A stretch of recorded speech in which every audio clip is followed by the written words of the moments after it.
Bonjour, je suis Raphaël Croteau, vice-président responsable du marché des PME et des startups chez Salesforce en France. Pour ce nouvel épisode de Salesforce Actu, je vous propose un coup de projecteur sur les tendances des PME décryptées dans la dernière étude de Salesforce.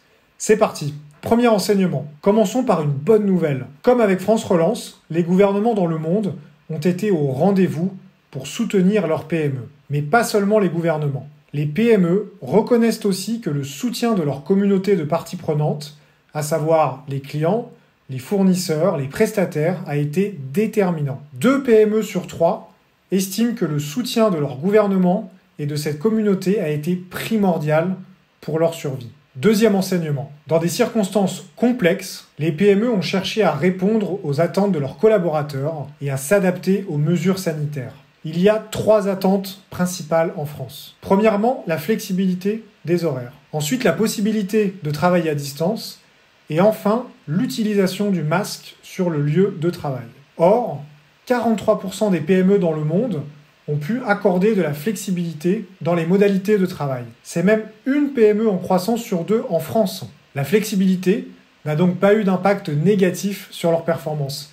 Bien au contraire. Notons que toutes n'avaient pas la possibilité de le faire, soit à cause de l'arrêt total de leur activité, soit parce que leur activité rendait ce type d'aménagement impossible. Un verrou sociétal a donc sauté. Le rapport au lieu de travail s'est modifié. Cependant, on le voit avec la reprise, les PME françaises restent attachées à ce que leurs collaborateurs viennent sur le lieu de travail. Plus de la moitié s'attendent à ce que le travail en présentiel reste donc la norme. Au contraire, dans d'autres zones géographiques, notamment en Amérique du Sud, plus de 40% des PME envisagent de passer sur un mode hybride. Troisième enseignement, les PME ont massivement adopté le numérique et le e-commerce. Ce sont désormais presque 2 PME sur 3 qui ont une activité en ligne.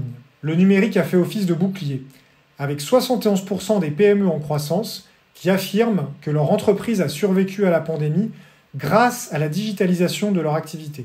En France, la première motivation des entreprises pour adopter le numérique était de doper leur compétitivité.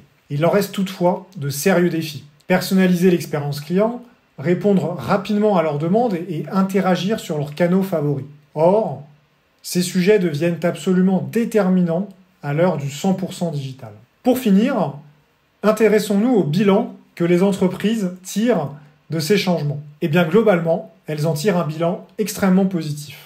Les gains d'efficacité sont durables et elles sont plus en mesure de s'adapter aux futures crises ou évolutions de marché. En effet, 60% des PME françaises estiment que ces changements seront bénéfiques à long terme. Au niveau mondial, ce sont même les 3/4 des PME qui partagent cet avis. Voilà, c'est fini, vous l'avez compris, ce rapport est riche en enseignements. Je vous invite à le consulter sur le site de Salesforce. Si ce contenu vous a plu et si vous voulez permettre à d'autres de découvrir Salesforce Actu, laissez-nous un commentaire sur Apple Podcast, Google Podcast ou likez la vidéo sur YouTube. Merci et à la prochaine.